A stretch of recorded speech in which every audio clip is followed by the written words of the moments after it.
할렐루야. 평안하시죠? 요즘 같은 시대는 우리 일상을 가만히 보면 주로 가족들이 함께 하는 시간들이 많이 있습니다. 가족들과 함께 하다 보니 더 좋은 점도 있고 또 나쁜 점도 있고 또 이로 인해서 가족이 더 하나 되기도 하고 오히려 또 신문 방송에서는 이혼율이 더 많아졌다 뭐 이런 얘기도 있더라고요. 우리 기왕이면 내가 있는 곳에 나와 함께하는 가족들이 나로 말미암아 서로 화목하고 하나 되고 더 사랑하게 되었으면 좋겠습니다. 내가 가서 또 나 때문에 서로가 찢어지고 또 다투고 또 갈라지게 되는 상황이 만들어진다면 내가 화평케 하는 자가 아니라고 하는 것이죠. 그래서 우리 주님은 이 땅에 임재하셔서 오셔서 하신 일이 뭐냐? 화평케 하는 일들을 하셨다라는 하나 되게 하시고 또 우리의 모든 죄와 어둠으로부터 분리된 우리의 영혼을 하나님과 가깝게 만들어 주셨어요. 그래서 우리는 하나님의 임재, 하나님이 오셔야 우리의 삶이 완성되고 하나님이 오셔야 우리의 삶이 풍성한 은혜를 누립니다. 자, 우리 기독교의 핵심이다. 우리 기독교인의 기독교의 핵심 이건 뭐라고 생각하십니까? 물론 우리 흔히 이야기하기를 사랑이다. 그러면 이 사랑이 이루어지려면 어떻게 하냐? 이 사랑은 함께 내지는 임재를 통해서 가능하다라는 것이죠. 결국은 우리 주님이 우리의 삶에 오셔서 그리고 우리도 주님과 함께 해야만 그 임재를 통해서 함께함을 통해서만 우리 기독교 신앙이 모든 신앙의 내용이 가능하게 되더라는 거예요. 아담과 하와의 죽음이 어떻게 이루어졌어요? 하나님과의 분리가 바로 죽음이다. 그래요. 하나님과 분리되는 것이 죽음이지 다른 것이 우리가 뭐 육신의 죽음이나 아니면 인생이 뭔가 망가졌다라고 하는 의미로 우리 죽음을 이해할 수 없는 것은 성경이 바로 하나님과의 분리를 죽음이다라고 이야기를 합니다. 정말 끔찍하게 사랑하는 사람들은 그 사랑하는 사람과의 분리를 죽음과도 같이 여기는, 그래서 우리 자녀를 사랑한다거나 내가 정말 사랑하는 애인과의 분리를 죽음처럼 여기는 그런 것이 있듯이 우리의 기독교 신앙의 핵심은 하나님과 분리되면 모든 신앙 행위의 가능성이 다 망가진다라는 거예요. 다 막힌다라는 거예요.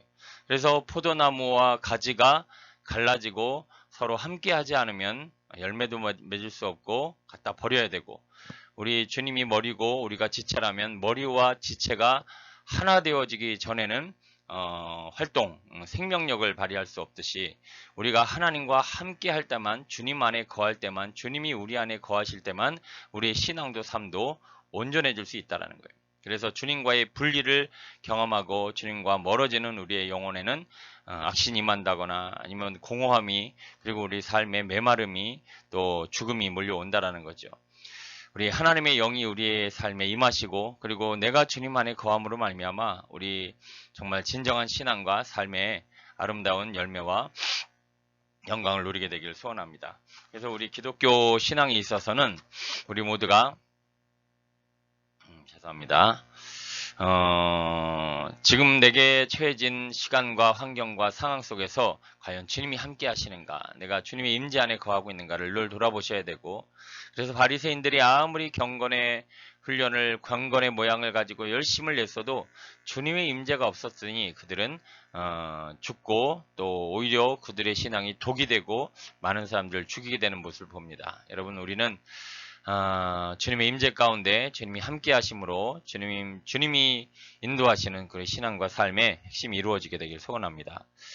그래서 우리 첫 번째 기도와 임재, 기도 중에는 주의 임재를 경험하게 되는데 때로는 이 임재를 경험하는 중에 놀라운 일들이 생기는데 그게 뭐냐면 몸이 떨리거나 힘이 막 빠진다라는 거예요. 그래서 우리 하박국 선지자도 내가 들었으므로 내 창자가 흔들렸고 그 목소리로 말미암아 내 입술이 떨렸도다. 무리가 우리를 치러 올라오는 환난 날을 내가 기다림으로 썩이는 것이 내 뼈에 들어왔으며 내 몸은 내 처소에서 떨리는도다. 여러분, 가끔 특별한 약을 먹거나 주사를 맞으면 그 나름대로의 반응이 있죠. 그래서 한약 같은 거 먹으면 명현 현상이 일어난다든가 아니면 주사를 맞으면 막 몸이 식은땀이 나거나 아니면 떨리거나 또는 몸에 힘이 쫙 빠지게 되듯이 우리의 영혼의 질병이 근심이나 염려나 두려움이나 어둠이나 욕심이나 이런 죄악이 우리 안에 영혼을 지금 막 죽이고 있을 때 하나님의 살아있는 말씀이 탁 우리 안에 들어온다거나 그 성령의 역사하심이 우리의 삶에 쑥 들어오게 되면 그때부터 어떤 일이 이루어지냐면 막 떨리게 되는 거예요. 그 임재를 받으면 막 몸이 떨린다거나 아니면 힘이 쭉 빠진다거나 아니면 우리 몸살 기운이 막 나기도 하고 또 때로는 실신, 우리 보통 입신이라고 하죠. 팍 쓰러져 버리기도 한다라는 거예요. 이 영적 질병이 강하면 강할수록 이런 강한 어떤 현상을 보인다라고 하는 것이죠. 그러면 여러분 주의 임재를 경험함을 통해서 우리 안에 있는 질병이 떠나가고 우리 안에 있는 문제가 사라지고 우리 안에 있는 악한 것들이 떨쳐나가는, 그래서 그런 것들이 때로는 떨림으로 때로는 뭐 입신으로 때로는 기운이 없고 또 몸이 이상한 반응을 보일지라도 결국은 그 이후에 몸과 마음과 영혼이 새로워진다면 이보다 더 행복한 일은 없을 것 같습니다. 그러므로 여러분 주의 임재를 통해서 우리 안에 있는 약한 질병이 사라지게 되기를 소원합니다. 자, 그 다음 두 번째는 성령께서 임재하시는 것도 하나의 때가 있다라는 거예요. 그래서 우리 사도와 함께 마가의 다락방에 모여서 약속하신 그분의 성령이 오실 때까지 너희들은 떠나지 말고 그 자리를 지켜라. 여러분 농사도 씨를 심었으면 열매를 맺을 때까지 기다려야 되고요. 재료를 썰어서 양념을 쳐서 음식을 만들었으면 음식이 다 익을 때까지, 밥이 될 때까지, 또 어떤 물건을 만들었으면 물건이 만들어질 때까지, 또 임신이 됐으면 출산할 때까지의 기간과 시간이 있다라는 거예요. 그래서 그 기간이 차야 그런 역사가 일어나듯이 우리 성령님, 우리 하나님 앞에서도 우리가 기도를 시작했어요. 그러면 주님의 이름을 불렀잖아요. 그러면 심은 거예요. 그러면 하나님의 임재, 하나님의 영광, 주님의 능력이 나타나는 그 영광을 거둘 때가 있다라고 하는 것이죠.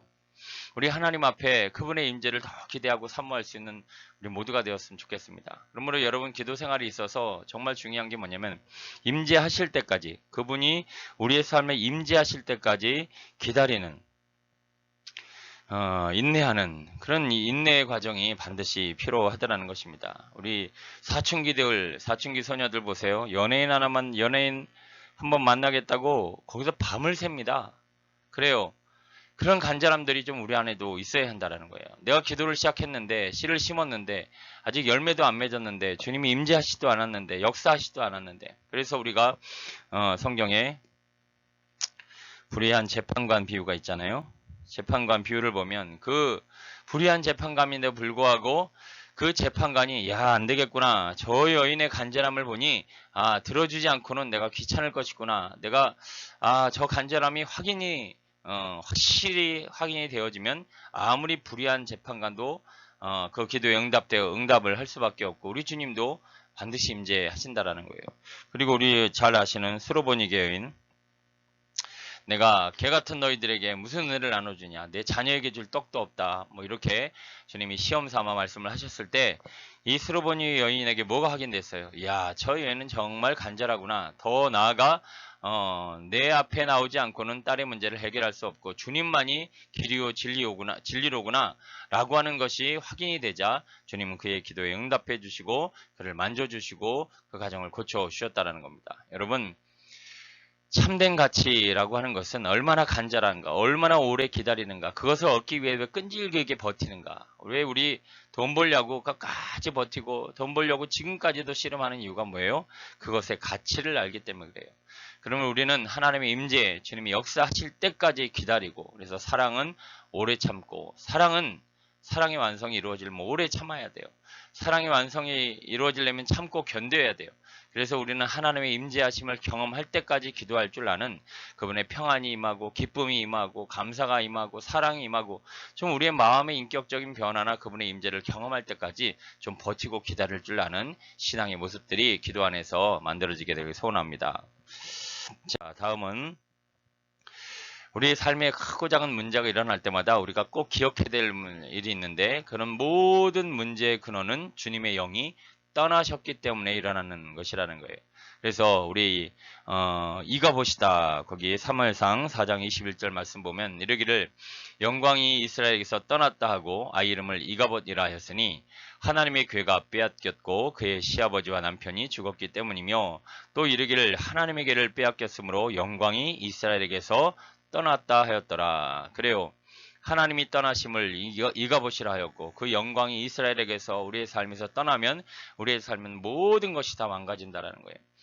여러분 에덴 동산 안에서 아담과 하와와 인류는 다 완전했어요. 다 온전했어요. 모든 것이 부족함이 없었어요. 그러나 하나님을 떠나면서 여러 가지 문제가 일어났어요. 그 불순종으로 인해서 그들의 범죄로 인해서 그때부터 수많은 문제가 일어나는데 첫 번째는 아담과 하와가 수치와 모욕을 느끼기 시작했다라는 거예요. 벗은 모습을 어느 누구도 수치스럽다, 모욕스럽다, 부끄럽다 하지 않았음에도 불구하고 그들은 그 아담과 하와의 범죄로 말미암아 수치와 모욕을 느끼고 지금도 이 시대 많은 사람들이 굳이 그렇게 하지 않아도 되는데도 부끄러워하고 늘 수치스러워하고 열등감에 시달리고 눌리는 이유가 뭐예요?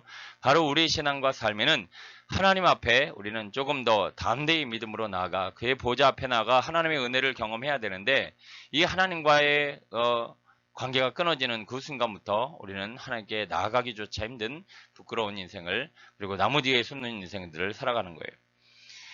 범죄한 이후에 하나님과 멀어지자 그들은 원망하기 시작했습니다. 서로에게 불평하고 서로를 정죄하고 또 게다가 하나님 뭐라고 하셨어요? 너희들은 이제부터는 수고해야 말 것이다.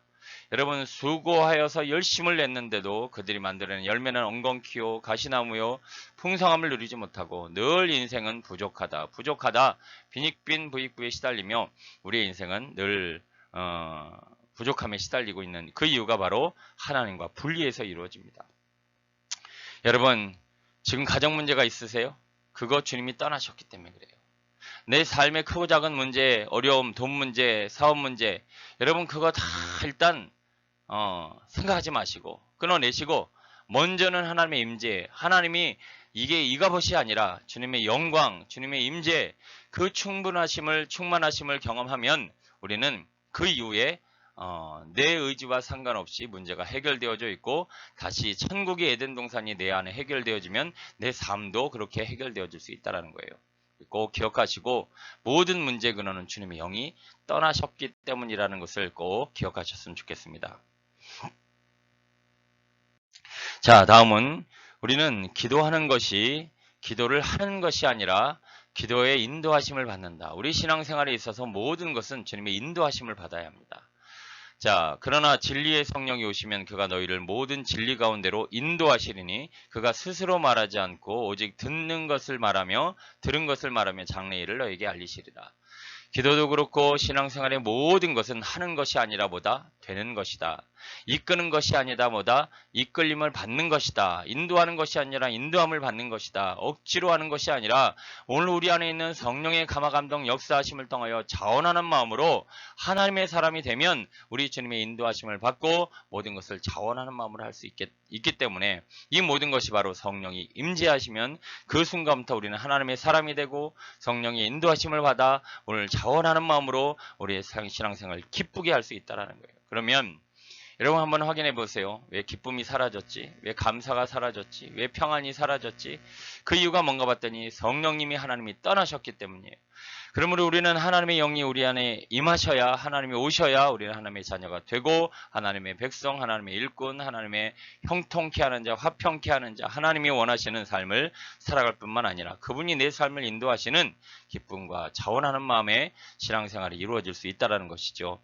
그러므로 여러분 기도는 하는 것이 아니라 주님의 임재가 오시면 주님의 영광이 내게 임하면 그때부터 기도가 됩니다. 그리고 기도가 시간 가는 줄 모르고요. 기도가 재미있고요.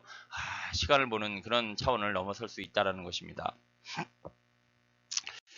다섯 번째, 기도는 하나님의 만지심을 경험하는 시간입니다. 그래서 우리 여호와의 천사가 우리 엘리야를 이렇게 어루만지면서 일어나라, 힘을 내라, 내 갈 길을 가라 라고 하면서 사명을 북돋아주듯이 우리의 신앙생활은 하나님의 만지심을 경험하는 그 은혜가 필요합니다. 하나님께서 우리의 마음을 만지시고 우리의 삶을 만지실 때 우리는 살아나는데, 제가 심야기도회 때 이런 말씀을 드렸어요. 만지는 손이, 세우는 손이 있는가 하면 부스러뜨리고 부시고 넘어뜨리는 손이 있다. 품고 안는 손이 있는가 하면 때리고 그리고 공격하고 찌르는 손이 있다. 나누고 베푸는 손이 있는가 하면 오히려 빼앗고 훔치는 손이 있다. 그러므로 우리는 하나님의 영이 우리 안에 오셔서 하나님의 영이 임하심으로 말미암아 우리의 손은 어떤 손이 되는 거예요? 세우는 손, 형통하는 손, 만지는 것마다 잘 되고 하나님이 주시는 것들을 일으키는 손이 되어질 뿐만 아니라 우리 안고 품고 위로하고 격려하고 사랑할 뿐만 아니라 우리가 나누고 하나님이 주신 것을 나누고 베푸는 손이 된다라는 거예요. 그런데 하나님의 손이 아닌 마귀의 손이 우리를 사로잡고 마귀가 우리를 강권하자 우리는 뭘 하는 것마다 자꾸 안 되고 망가지고 깨지고 부서지고, 또 품고 안아야 될 손이 자꾸 찌르고 공격하고 싸우고 다투고 상처를 주는 그런 손이 되어진다라는 거예요. 게다가 여러분, 이 손이 욕심이 가득하여 하나라도 더 가지려고 그러고 뺏으려고 그러고 남의 것을 훔치는 그런 우리 손이 아니라 하나님의 거룩한 손 아래 하나님의 우리의 삶을 만지시고 고치시고 세우시고 인도하시는 거룩한 신앙과 삶의 열매를 맺게 되어졌으면 좋겠습니다. 여러분의 손은 어떤 손입니까? 그리고 어떤 손이 여러분들을 사로잡고 있습니까? 바로 주님의 임재하심이 우리의 삶에 경험되어지면 우리는 그때부터 우리를 어루만지시고 고치시고 또 우리의 삶을 온전케 하시는 하나님의 그 손길을 경험하게 될 줄로 믿습니다.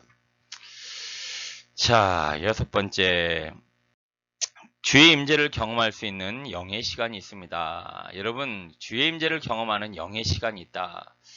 자, 우리 학교 갈 때가 있고요, 학교할 때가 있고 또 회사 갈 때가 있고, 다 시간에는 그 나름대로 해야 되는 뭔가를 할 수 있는 시간대가 있어요. 우리 젊었을 때 공부해야 된다는 얘기 많이 하죠. 그리고 노년에 할 수 있는 일이 있고 다 나름대로 때가 있다라는 거예요. 그 때 중에 하나가 뭐냐면 하나님을 만나는 때, 임재를 경험할 수 있는 때와 시점이 있다라는 것을 우리가 좀 이해할 필요가 있습니다. 자, 하루를 이렇게 돌아볼 때 아침 시간은 어떤 시간입니까? 너무 분주하시죠? 너무 정신 없으시죠? 뭔가를 챙기느라, 그냥 출근하느라, 학교 가느라 정신없이 아침에는 몸도 마음도 그냥 뭔가에 좀 이렇게 몰두해져 있습니다. 낮 시간은 뭐예요? 일하는 시간이죠. 업무를 보고, 또 학생들은 공부를 하고, 또 운동선수는 운동을 하고, 뭐 사업하는 사람은 사업은 장사를, 다 뭔가 일상을 살아가면서 일을 하는 거예요. 오후 시간이 되면 어떡합니까? 몸이 지칩니다. 피곤합니다. 나른합니다. 몸이 무기력한 상태가 되어질 뿐만 아니라, 그래서 밥을 먹고 저녁에 조금 쉼을 쉬면 그때부터 갑자기 육신의 정욕이 올라오면서 밤에 역사가 많이 일어나고 밤에 범죄도 많이 일어나고 밤에는 오히려 죄를 짓는 시간들이 많이 있다라는 거예요. 그러면 도대체 이 하루 온종일 시간 중에 언제 하나님을 만나야 되는가? 아침부터 저녁까지 우리는 계속 육신의 활동에 시달리고, 특히나 밤에는 악한 정욕이나 또 육신의 이 어두움이 우리의 영혼을 사로잡고 있다라는 거예요. 그러므로 하나님을 만나는 시간 중에 가장 좋은 시간은 잠들기 직전과 새벽 시간이라는 거예요. 여러분, 잠들기 직전 그 수면으로 들어가기 전에 하나님의 이름을 부르고 주님의 임재를 기대하고 주님이 꿈속에서도 만나주길 원하고, 또 하루의 죄와 허물과 연약함을 주님 앞에 토해내고, 그렇게 하나님을 만나고 경험함을 통해서 우리의 잠자리와 우리의 지금 무의식 세계 속에서도 하나님은 우리를 만지시며 고치실 줄로 믿습니다. 그리고 새벽에 조금 더 일찍 일어나서, 좀 밤에 일찍 자더라도 새벽에 조금 일찍 일어나서 그 새벽 시간은 아직까지는 육신의 활동이 현저하지 않고, 아직까지는 뭔가 출근이라든가 또 등교라든가 아침에 해야 될 일이 아직 도래하기 이전에 그 시간들은 오히려 영이 깨어있는 시간이고 영이 활동할 수 있는 시간이고, 바로 영계라고 하는 영역에 있어서 우리가 뭔가 하나님을 만나는 일들을 도모할 수 있다는 거예요. 그래서 우리가 새벽 예배를 꾸준히 하는 이유가 뭐예요? 그 시간이 하나님을 만나는 시간이고, 때로는 심야 기도를 통해서 하나님을 깊은 밤에 만나고자 하는 모든 이유가 바로 하나님의 시간은 이 새벽 시간이다. 저는 제 목표 중에 하나가 이 새벽으로 모든 성도들을 깨우는 것입니다. 새벽에는 모든 사람들 세상이 다 잠들어 있고 육신이 잠들어 있는 땡에 우리의 육은 죽고 우리의 영혼은 살아나는 그 거룩한 시간이 온 성도들에게 있어질 뿐만 아니라 앞으로 직분을 감당하시는 분들은 의무입니다. 새벽을 깨우고 새벽에 주님을 만나는 일들을 내 삶의 의무를 통해서 또 하나님을 만날 수도 있는 것이니까 우리의 삶의 직분과 사명과 삶을 가능케 하는 그 거룩한 시간에 주님의 임재가 있어야만 우리의 모든 신앙의 행위와 삶의 의미가 있을 수 있다는 것을 꼭 기억하셨으면 좋겠습니다. 그러므로 여러분의 각자의 시간에 우리 새벽을 깨우는 이 새벽 시간, 새벽 영성을 꼭 기억하시고 늘 새벽을 깨우는 신앙의 열매가 있어지게 되길 소원합니다. 자, 7번째는 우리 변화에 관해서 우리에게는 좀 변화가 필요할 때가 있잖아요. 우리의 삶에 이제 변화를 경험하게 되려면 이 변화는 외부의 힘이 아니라 우리가 외부 강요를 한다거나 그래서 육체의 연단은 약간의 유익이 있으나 경건은 범사에 유익하니 금생과 내생에 약속이 있느냐. 변화는 육체의 연단을 통해서 이루어진 것이 아니라 경건, 내면의 활동을 통해서 우리는 성령의 임재를 통해서만 변화가 일어날 수 있다는 거예요. 자, 여러분 가정 안에서 이루어진 일을 잠깐 볼까요? 변화를 도모하기 위해서 좀 일찍 일어나, 좀 방 좀 청소 좀 해, 좀 열심히 살아, 좀 공부 좀 해. 여러분, 이 잔소리나 이 큰 소리가 영혼 안으로 들어올까요? 아니면 육신의 자극을 줄까요? 대답해 보세요. 그렇죠. 육신의 자극을 준다는 것이 뭐냐면 움츠러들어요. 몸이. 잔소리를 하니까, 큰 소리를 내니까. 게다가 마음은 오히려 더 억울해지거나 불편해집니다. 그래서 마음이 다쳐요. 마음은 다치고 육신의 자극을 주는 거예요. 이 경건의 모양은 육체에 연다는 약간의 유익이 있다고 했는데 그래요. 방청소를 좀 할 수는 있어요. 공부를 하는 척은 할 수 있어요. 조금은 육신의 어떤 변화를 도모할 수 있는지만 궁극적인 변화는 일어나지 않는다라는 거예요. 여러분 학교에서 누구 선생님이나 아니면 학교 안에서도 친구들한테 아니면 선생님이 제자들에게 윽박을 지른다거나 회사에서 사장님이 그 직원들에게 화를 낸다거나 이런 것들은 절대 그들의 행동과 삶의 변화를 주지 않습니다. 육신을 오히려 더 자극하고 육신에 더 이제 분노를 만들어낸다거나 아니면 불편한 감정 상태로 마음은 다치고 그는 더 의무에 더 지겨워하고 그 사람의 관계가 더 깨어질 수 있다는 거예요. 그러므로 변화는 어떻게 해요? 그 안에 들어가야 돼요. 그 안에 들어가요.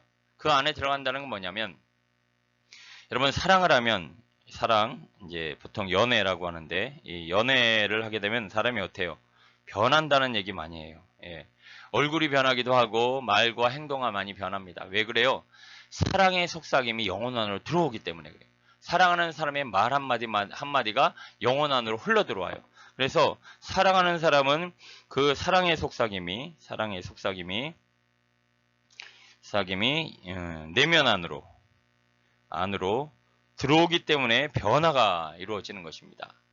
게다가 여러분 아이를 낳게 되면 그 아이로 인해서 부모가 또 많이 변화돼요. 왜 아이를 낳게 되면 부모가 변화를 경험하냐면 그 아이가 보통 우리 속으로 낳는다, 마음으로 낳는다. 우리 자녀를 마음으로 낳는다는 얘기 많이 하죠. 마음속으로 자녀가 들어오고 그 사랑이 마음으로 느껴지기 때문에 부모의 삶에도 환경적으로나 내외면적으로 많은 변화가 이루어진다는 거예요. 결국 신앙의 변화도 가서 열심히 교회 충성하세요. 아니면 화를 낸다거나 큰 소리를 낸다거나 강요를 한다거나 의무를 부여한다거나 책임감으로 인해서 신앙생활이 삶의 변화를 주는 것이 아니라 성령님의 임재, 성령님이 내 내면 안에 오시고 하나님의 살아있는 말씀이 내면 안에 스며들고 그 은혜가 내 안에 거해야 우리의 삶에 궁극적인 변화가 이루어진다는 거예요. 저도 더 사랑하는 사람, 더 온유한 사람, 더 부드러운 사람, 그러나 영적인 카리스마를 가지고 성도를 가르치고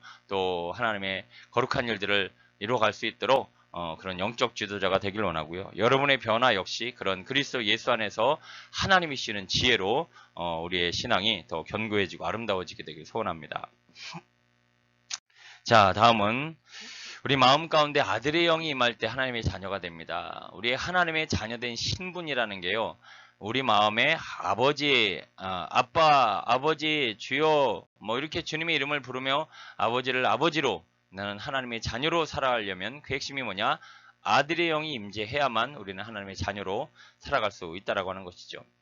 여러분, 부모와 자녀의 관계가 뭐예요? 부모를 신뢰하고 부모를 의지하고 부모에게 모든 걸 때로는 부탁하고 부모는 나를 보호해주고 사랑해주는 이런 관계 안에서, 그래서 이 혈연이라든가 때로는 우리 양자 같은 경우는 이 계약을 통해서 그 관계가 성립되어지게 되는데, 그 자녀가 성립되어지면 그때부터 그는 부모를 의지할 수 있게 되고 부모는 그 자녀를 보호하게 되고 필요를 서로 채워주고 사랑을 나누며 이런 관계가 만들어진다는 거예요. 그러나 하나님의 자녀가 된다는 것은 우리가 교회를 나가고 직분을 가지고 오래 다닌다고 되는 것이 아니라 그분의 양자의 영, 아들의 영이 우리 안에 오셔야 우리는 그 순간부터 하나님을 내 삶의 의지요, 도움이시요, 힘이요, 능력이요, 나를 사랑하시는 분으로 섬길 수 있다는 거예요. 이걸 다시 정리를 하면 우리 세상 자녀는 뭐예요? 세상 자녀는 혈육이나 또 계약을 통해서 우리 양자가 됩니다. 이런 부분들이 성립이 돼야 그때부터 부모와 자녀로서 서로가 서로의 필요를 채워가며 살아갈 수 있다는 거죠. 우리 하나님의 자녀는 아들의 영이 우리 삶에 임재하셔야 그때부터 우리는 아바 아버지라 부르면서 하나님 앞에 도우심을 구하고 하나님의 은혜를 구하고 하나님의 우리의 삶의 필요를 채워주시고 내가 힘들 때 어려울 때 하나님으로 인해서 우리는 자유함을 얻고 많은 것들을 누릴 수 있다는 거예요. 여러분, 아버지를 간절히 부르고 제대로 하나님의 도우심 가운데 사랑으로 살아가려면 그분의 영이 임하셔야만 한다는 거예요. 그런데 우리는 우리가 잘 아시는 말씀처럼 무서워하는 종의 영, 그래서 우리는 무서워하는 영이 우리 안에 임하다 보니까 하나님도 무서워하고 미래도 힘들어하고 상황과 문제를 늘 무서워하고 두려워하고, 그게 바로 무서워하는 종의 영이 임했기 때문에 그래요. 여러분, 하나님의 영을 우리가 사모하고 그분의 영을 간절히 구해야 우리는 하나님의 자녀된 신분과 특권과 자유와 그분이 주는 권세를 누릴 수 있다는 것을 꼭 기억해 주시기 바랍니다. 자, 9번째. 혀를 다스리지 않으면 성령님은 우리 안에 거하실 수 없습니다. 여러분, 이 혀라고 하는 게 뭐냐면 이제 말이라고 하는데 죽고 사는 것이 혀의 권세에 달렸다는 이야기 많이 하잖아요. 그래서 우리는 우리의 혀가 과연 어떻게 쓰임받고 있는가, 혀의 권세에 대해서 우리 한번 살펴볼 필요가 있는데, 언어라는 것은 하나님의 형상을 닮은 우리의 언어는, 우리의 입술은 창조적인 능력이 있습니다. 그러나 때로는 저주와 분노를 통해서 죽이는 힘이 있죠. 죽고 사는 것이 혀의 권세에 달려 있는데, 그러므로 사람은 육체적으로 맞거나 손해를 당한 것보다 더 깊은 상처와 죽음의 고통이 뭐냐, 말로 하는 상처를 주는 것, 말로 죽이는 것, 이게 정말 무시무시한 삶의 고통이고 죽음이라고 하는 거예요. 그러면 여러분, 혀는 뭐예요? 곧 불이요 불의의 세계라. 혀는 우리 주체 중에서 온 몸을 더럽히고 삶의 수레바퀴를 불살하느니 그 사는 것이 지옥불에서 나느니라. 여러분, 하나님을 예배하는 것 다 뭐예요? 다 입술로 하죠. 혀로 해요. 자, 혀로 찬양하고 기도하고 말씀 보고 듣고 전하고 다 혀로 하죠. 그래서 결국은 우리의 입술이 하나님을 찬양하고 예배하고 기도하고 사는 것이다, 혀로 이루어져요. 그러나 자, 우리가 하나님을 대적하고 서로 죽는 일이 바로 이 또한 혀를 통해서 이루어진다는. 그래서 부정적인 말이라든가 부정적인 말, 또 분노, 또 원망, 또 이런 불평, 이런 것들이 바로 우리의 삶을 죽이는 그 혀예요. 그래서 이 혀를 다스려서 우리가 하나님을 찬양하고 예배하는 그런 입술이 돼야 우리는 주님이 우리 안에 거하시고 우리가 살아나는 거예요. 아무리 은혜 받고 성령 받고 능력 받고 예배를 잘 드리고 나도 또 그 말로 부정적인 말을 하고 또 분노에 섞인 말, 원망, 불평, 이런 말들을 쏟아내면 결국 우리 일상과 삶에도 죽음이 일어나고 고통이 일어나고 주님은 떠나신다라는 거예요. 여러분, 한순간에 드려진 예배나 한순간에 드려지는 영광으로 말미암아 살아갈 것이 아니라 주님의 인재와 영광을 누리는 우리 모두가 되었으면 좋겠습니다.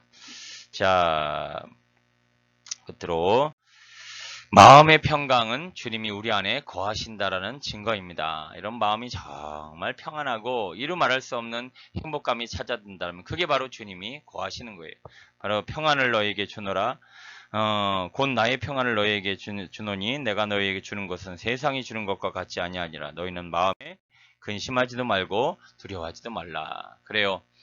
여러분, 이 불안과 또 우리 인생의 쫓김과 또 환경의 문제와 이 고통은 외부 환경의 문제가 아닙니다. 우리는 우리의 삶의 주인 되신 예수 그리스도께서 우리 안에 오셔서 우리가 그분을 의지하고 바라면 환경과 상황과 문제는 문제가 아니라는 거예요.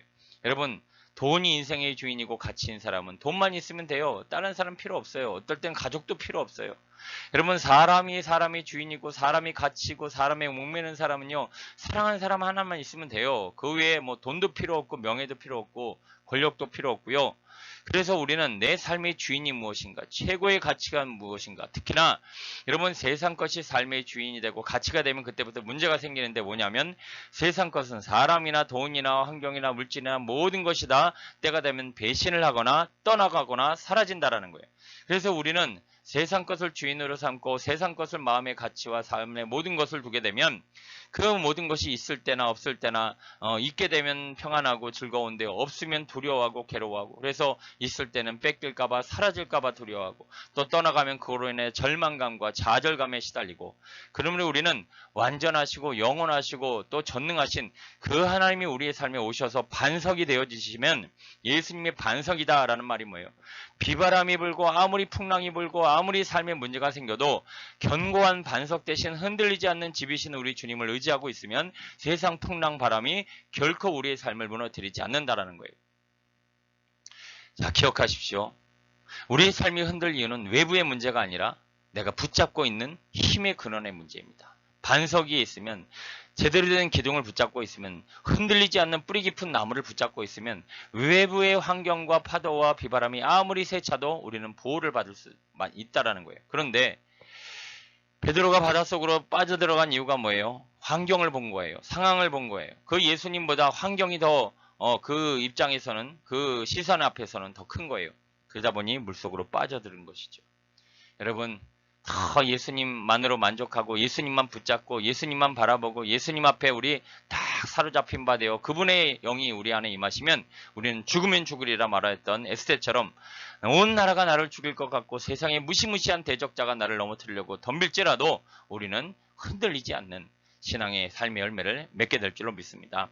우리 나사로 오빠가 죽었을 때 마리아에게 주님이 말씀하셨죠. 나는 부활이요 생명이니 죽어도 살겠고 나를 믿는 자는 죽어도 살겠고. 그렇습니다. 주님을 온전히 믿고 신뢰하고 사랑하심으로 여러분이 코로나와 그 위에 많은 환경이 어려움 가운데서도 아무리 세찬 비바람과 풍랑이 있어도 반석이신 견고한 집이신 결코 흔들리지 않은 그 주님으로 인해서 견고하고 담대하고 온전한 신앙과 삶의 열매 맺게 되기를 간절히 축원합니다. 할렐루야.